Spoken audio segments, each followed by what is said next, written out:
Alright, okay, so Bismillahirrahmanirrahim. So on page number 38.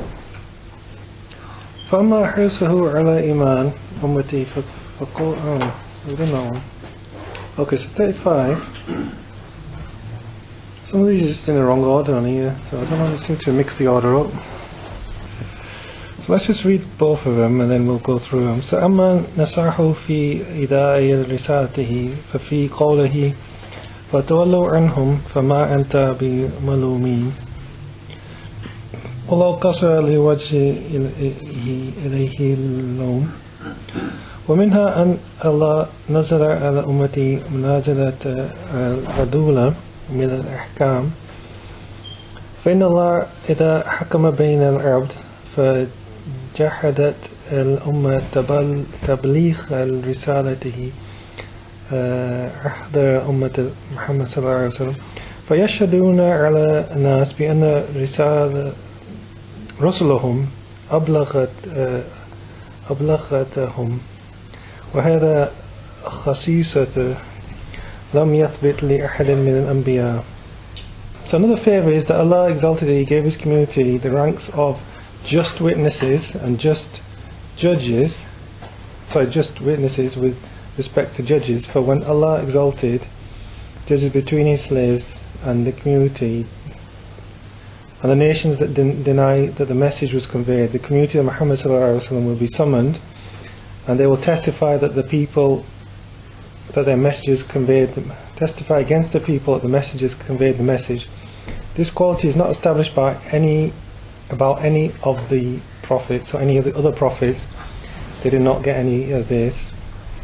So the community that Muhammad will bear testimony that other communities got their message from their prophets, but it was not established that this is not for other communities. So other communities will not bear witness to us, but we will be bearing witness to other communities, and then the Prophet will bear witness to us. So his faithfulness, number 34, his faithfulness is conveying his message is found in his words, exalted is He. Turn away from them and you are not to blame. If he had fallen short, blame would have been directed at him. So basically he conveyed his message and it wasn't him to blame. He wasn't to blame if they didn't follow it. So if the pagans remained pagans even after the message, then it wasn't the Prophet's fault. He'd done what he had been commanded to do. Number 36. وَمِنْهَا أَنَّ اللَّهَ نَزَعَ I'm going to read that one. وَمِنْهَا عِصْمَةَ أُمَّتَهُ بِأَنَّ لَا تَجْتَمِعُ عَلَى دَلَالَةٍ في الفروع وَلَا فِي الْأَصْلِ.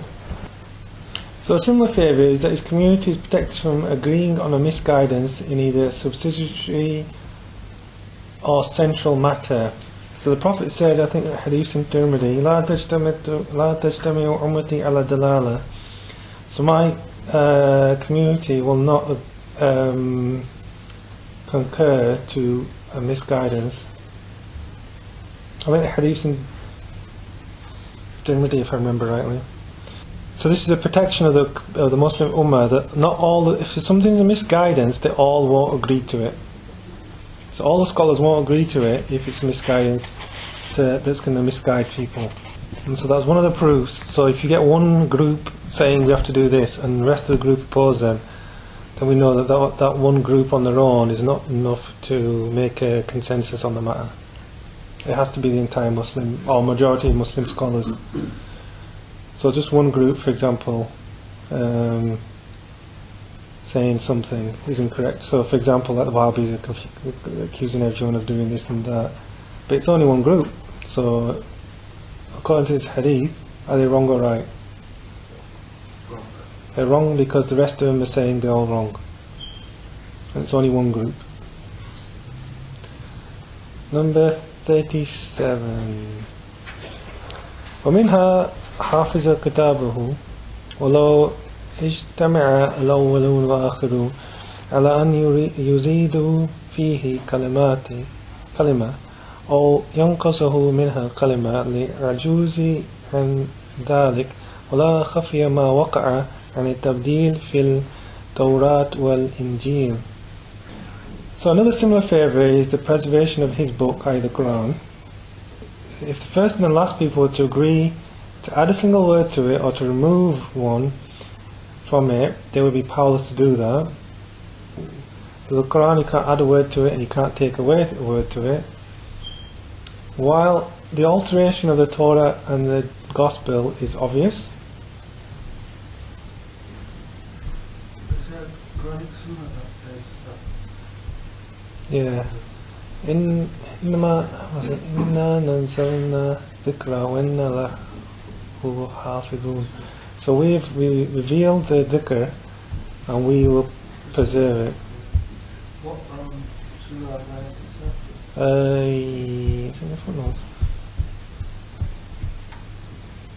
I'll have to find it for you actually. This printing error, that doesn't really affect the Quran, to be honest, just a printing error.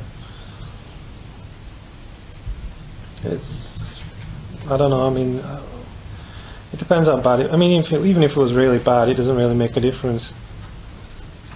Because the Quran is protected, divinely protected, so it's not going to change. So even if someone's made a printing error in one place, hopefully they'd have realised, or people would have realised when they saw it.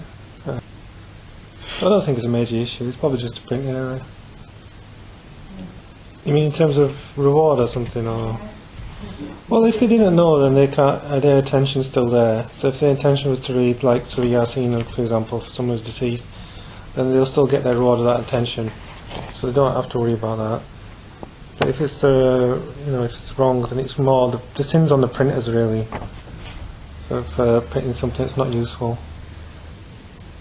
37. Oh, 38 hour. 38. So another is that Allah concealed of those of His community whose actions are not accepted, while earlier nations offered sacrifices, fire would consume those which were accepted and leave behind that which was not accepted, so the person was disgraced. So what they used to do in the old days, they used to make they used to have a sacrifice, and then there used to be fire that used to come. If the sacrifice was acceptable, there used to be fire that used to come, and then they used to consume the sacrifice, and then it would disappear. But if the person whose action was not accepted, then there was nothing would come. Was it 15:9? 15:9. Surah Hijr, 509. Where did you find it? It was in the footnotes. Oh yes, the internet. Did Habib find it? Yeah, so actions being accepted or not accepted is hidden from us. We don't know if they're accepted or not accepted. I think Ali ibn Abu Talib said that, if I knew that one sajda was accepted, I'd be happy. One sajda. Allah says, for that reason we've only sent you as a mercy to all the worlds. وَمَا أَرْسَلْنَاكَ إِلَّا رَحْمَةً لِلْعَالَمِينَ. And the Prophet said, I am a guiding mercy and I am a prophet of mercy. أن الله ستر على من لم يتقبل عمله من أمته كان من قبلهم يقربون بالقرابين فتأكل النار كما تقبل منها وتدع ما لم تقبل فيصبح صاحبه مفتخصا لمثل ذلك. قال الله تبارك وتعالى وما أرسلناك إلا رحمة للعالمين. وقال صلى الله عليه وسلم إنما أنا رحمة مهداة وأنا نبي رحمة. Okay, I'll read the next one. So منها أن بعث بجوامع الكلام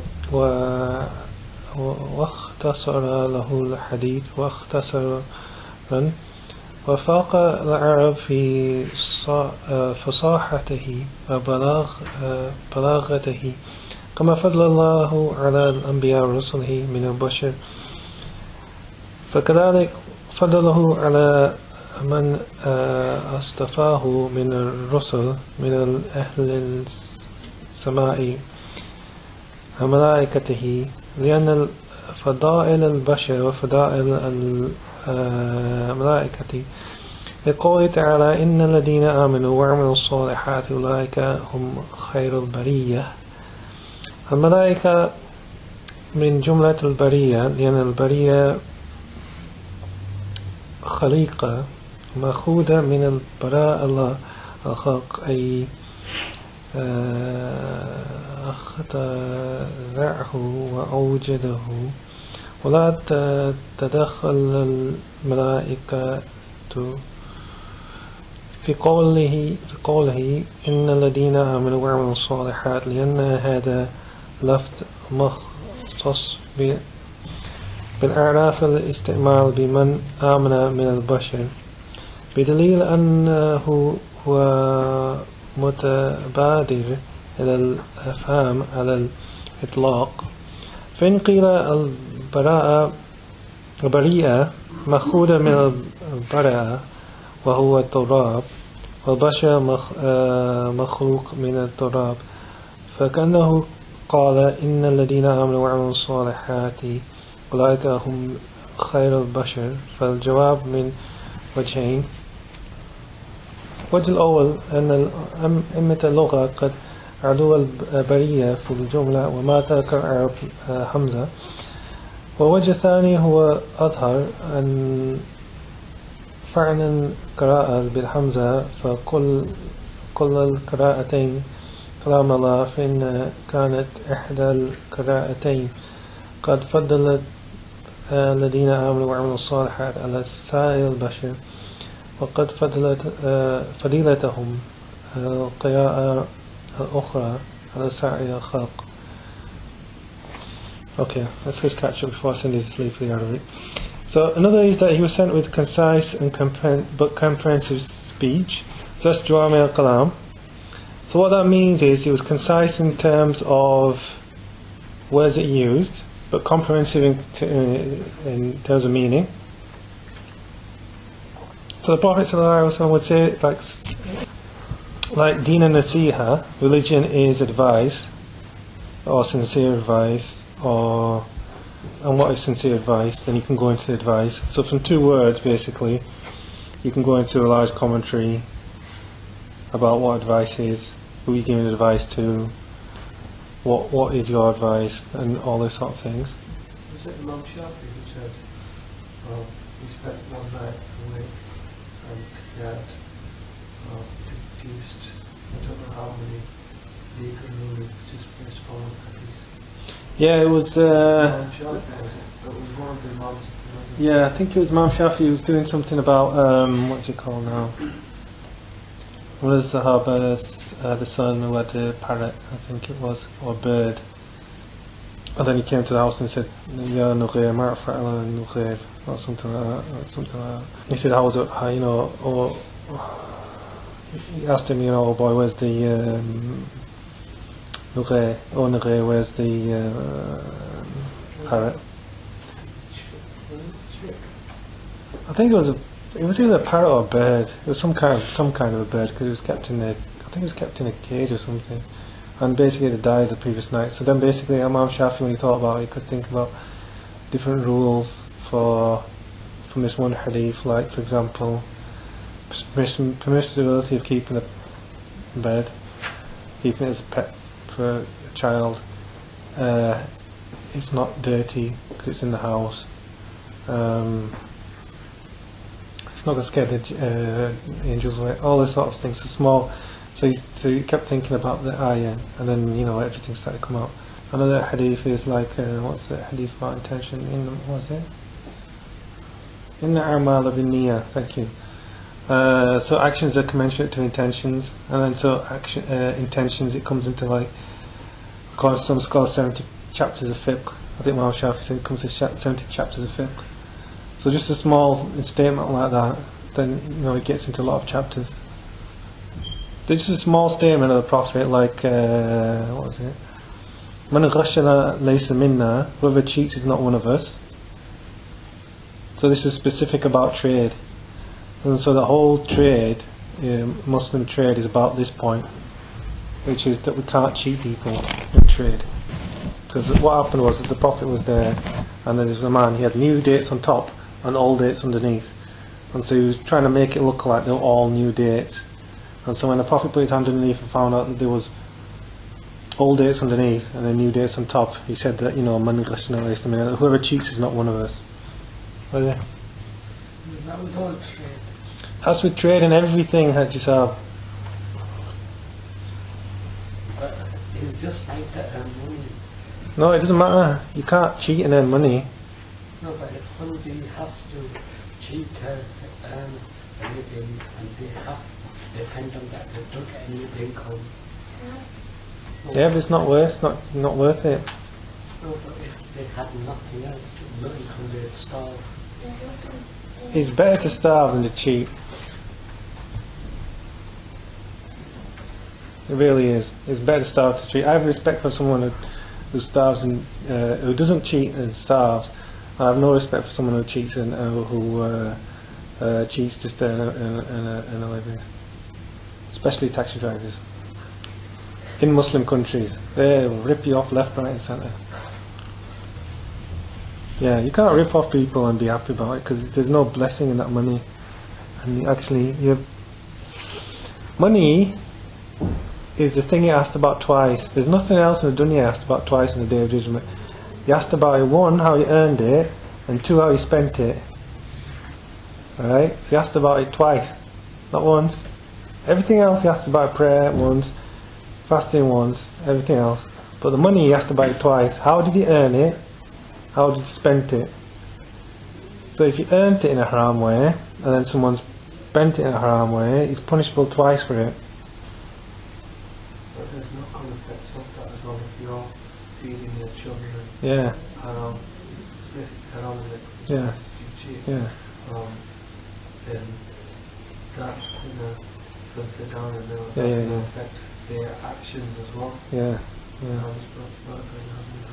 Yeah, so the hadith that the Prophet said that, there's a man and he would, he's dusty and dishevelled, and he raise his hands to Allah and ask for dua, but his clothes are haram, because he's been buying haram wealth, his drink is haram, he's drinking haram, his food is haram, so how can it be answered, basically?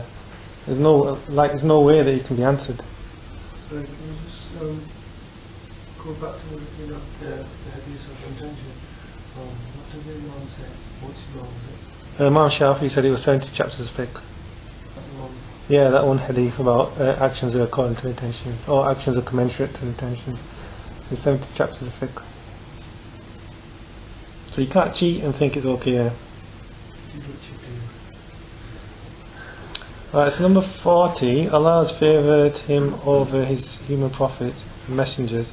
He similarly favoured him over those and chose from his messengers from heavenly beings and his angels, although the highest ranking humans are better than the angels according to his words. Those who believe and do good actions, they are the best of creatures. Angels are counted among the creatures, Bidyah, because the word Bidyah is derived from Allah created Bidyah, the creation.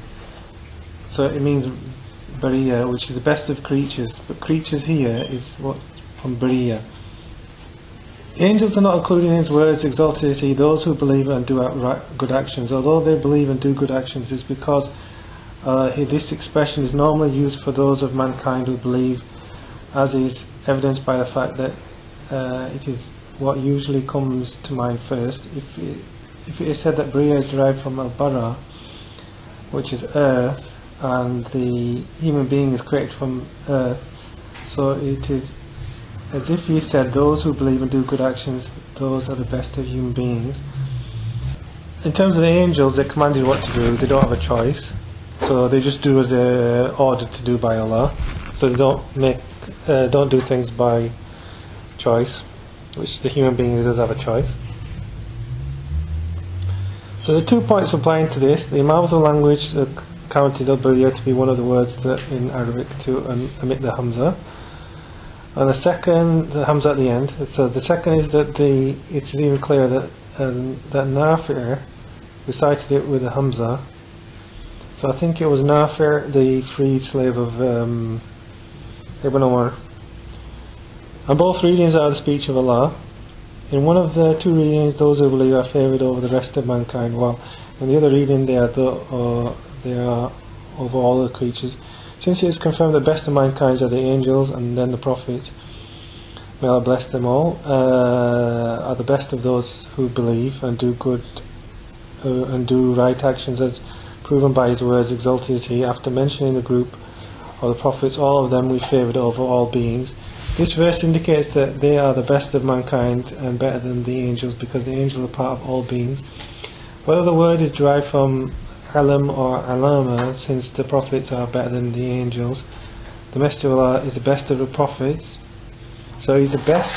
So he's the master of all the masters of the angels, and he's raised 2 degrees higher than the angels and 2 ranks higher than them.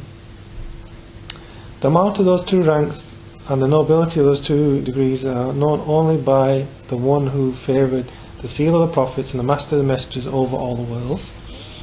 These are indications and glimpses.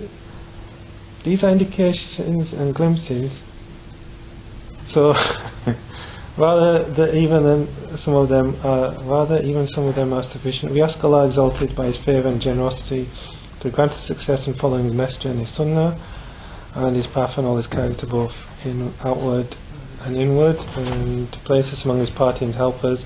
He is power of all things and is worthy of the answer. There is no power or strength except by Allah, the High, the Immense. May Allah bless our Master Muhammad sallallahu alaihi wasallam, his family, his companions, and grant them with abundant peace, and constantly and always. And this is the end of Bidyah Al Sul fi Tafdeel. So all praise belongs to Allah alone. I just need to finish a little bit of the Arabic, so just let me finish off a little bit of the Arabic and then we are done. فإذا ثبت أن فضائل البشر أفضل من الملائكة، فالأنبياء صلوات الله عليهم أفضل الذين آمنوا وعملوا الصالحات، بدليل قوله تعالى بعد ذكر جماعة من الأنبياء وكل فضلنا على العالمين. فتدل على هذه الآيات على أنهم أفضل البشر وأفضل من الملائكة، لأن الملائكة من العالمين، سواء كان علم مشتقا من علم أو من العلامة. وإذ كانت الأنبياء أفضل من الملائكة ورسول الله صلى الله عليه وسلم أفضل من الأنبياء، قد ساد سعادة الملائكة، فصار أفضل من الملائكة بدرجتين وأعلى منهم برتبتين، ولا يعلم قدر تلك الرتبتين شرف ذلك الرتبتين إلا من فضل الخاتم النبيين وسيد المرسلين على جميع العالمين. وهذا لمع وإشارات يكفي العاقل الفطن بمثلها بل ببعدها. ونحن نسأل الله بمنته وكرمه أن يوافقنا ولا تبع الرسل في سنته وطريقته وجميع أخلاق ظاهرته وباطنه، أن يجعلنا من حزبه وأنصاره. Ameen Ya Rabbal Alameen. Oh yes. What does the ayah mean? وَمَا أَرْسَلْنَاكَ إِلَّا رَحْمَةً لِلْعَالَمِينَ. So basically I've gone through and got through about 1, 2, 3, 4, 5, 6, 7, 8, 9, 10, 11, 12, 13. 13 different Quranic commentators about what's the meaning of this ayah. So basically, it's ayah 21, 107. So we have not sent you but as a mercy to the world. So what does that mean? So according to Imam Razi, he says that the first thing is that he sallallahu alaihi wasallam was a mercy to the world. So mercy in religion and the mercy to to the world. So as for the deen, it was because Isa ﷺ was sent to mankind in a period of ignorance and misguidance, and to the people of the books. The people of the book, we consider those Jews, Christians, and Sabians, according to one opinion, and they were sort of lost in their own deen for a long time, and they were cut off from any sort of thing. So, and there were lots of differences between them. And then Allah sent the Prophet Muhammad ﷺ to call them to the truth and to call them to great reward and things, and then clarified for them the path of reward and gave them the explanation of the religion, explanation of the halal haram, and then he benefited. Then they would really benefit from this mercy by their concern of seeking the truth and not rely on following those who, the stubborn people and the arrogant who were before them. So that's Imam Razi's opinion.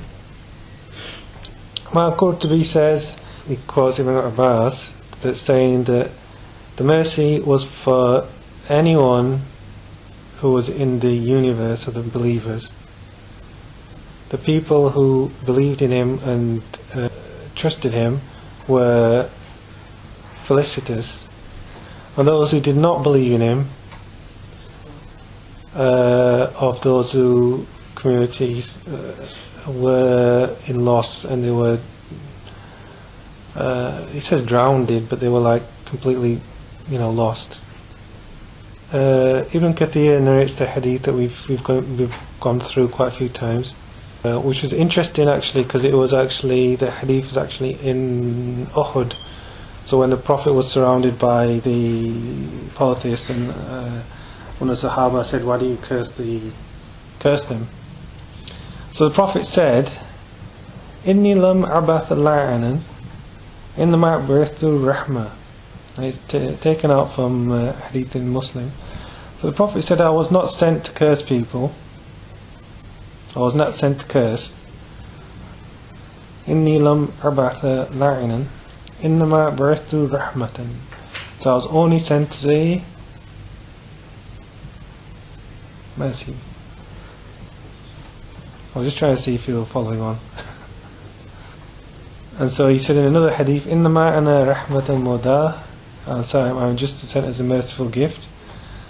In the Shifa of Qadi Abu Bakr, in this book actually, that I bought just to make myself look very smart, Ibn Abbas narrates about this hadith. He says that the disbelievers benefit twice from the mercy of the Prophet. Once in the dunya, because they're not punished straight away for rejecting him, and once in afterlife, because when the Day of Judgment starts, the intercession, when he intercedes for all of mankind, the non-believers will also benefit. So they actually benefit twice from his, even though they reject him, they still benefit from him twice. Sorry? So they benefit at the Day of Judgment because the Prophet will intercede, because his intercession is not just for the Muslims, it's for everyone. So it includes the disbelievers. Is that exclusive to those disbelievers that don't get the message, or is that? No, basically the grand intercession, the big intercession, when they all go from Prophet to Prophet, it includes disbelievers who are going to do that as well. Right? And so when the Prophet intercedes, he intercedes for all of creation. So for mankind, and it doesn't matter what the creation, what the ranks are. But then the Prophet's specific intercession will be for specific believers. But the disbelievers don't have that. So the intercession that they receive, that's not to change their walk from hell to heaven. No. What is that intercession? That intercession is just to get them out of that situation of waiting. Because they're going to be waiting 50,000 years to be judged. Yeah, to start the judgment, yeah. So that intercession, so they still benefit from him twice.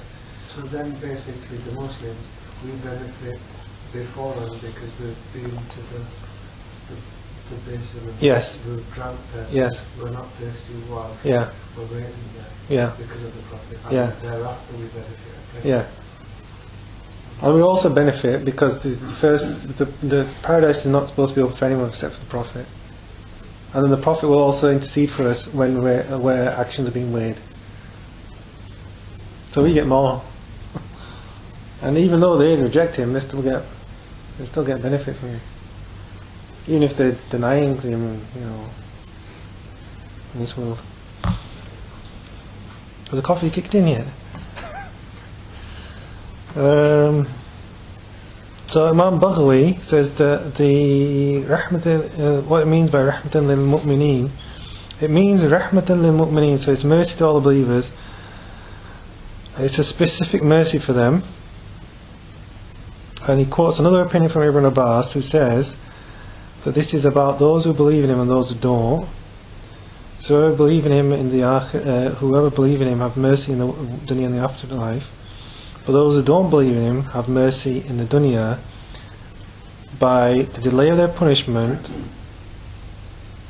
and the raising of the terrible trouble of the Day of Judgment. Another page here. Actually, that says the same thing. That's actually the same author. Actually, it says the same thing. And Maturidi says the same thing, similar thing. He says that for the disbelievers, they get a delayed punishment in the world. And so he said, Imam Maturidi says, let's read it all. So this is for the jinn. Alameen includes the jinn and the ins. So it's the jinn and the people. Because he sent a mercy to them.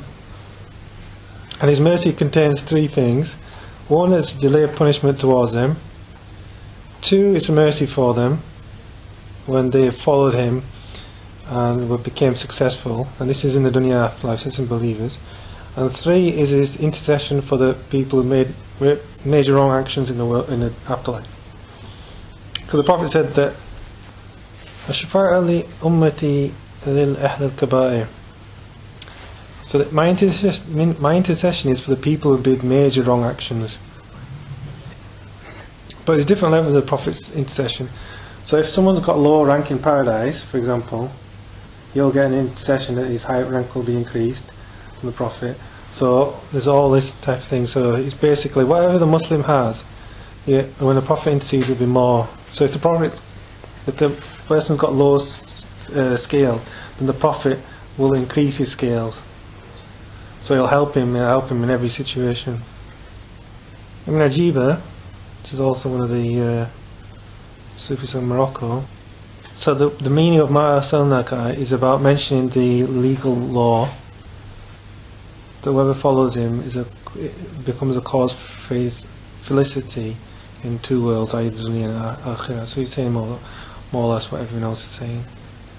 It's big meaning, but just about one verse. It's a lot of meaning. There's loads. And that's only 12 or 13 commentators, and you can go into more commentary about that verse.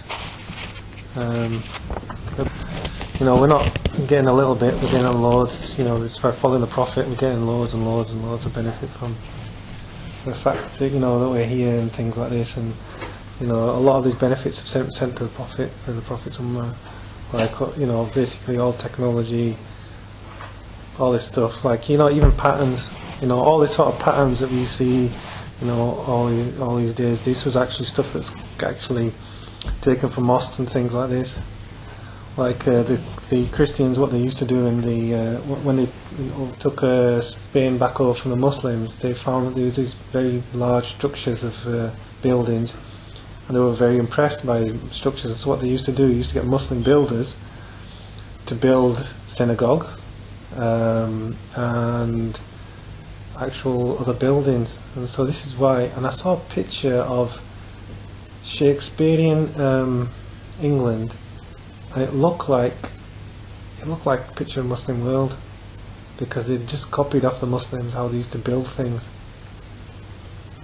So if you imagine that, the fact that the building things, of building buildings, and how they used to build things. Because what we used to do, we used to build massive mosques, and so from this, the people copied off and they build their own synagogues, and then they used to build other things. And like the Canterbury Cathedral is actually a very similar copy to what the Muslims did in Spain, according to their mosques and things like this. So if you look, there's so many things, and this was given specific to the Prophet and to his ummah, that we could, lead these people in these things. Unfortunately, we're not leaders of these things now, and probably won't be able to find a good Muslim builder anyway, but I don't know, is there any good Muslim builders?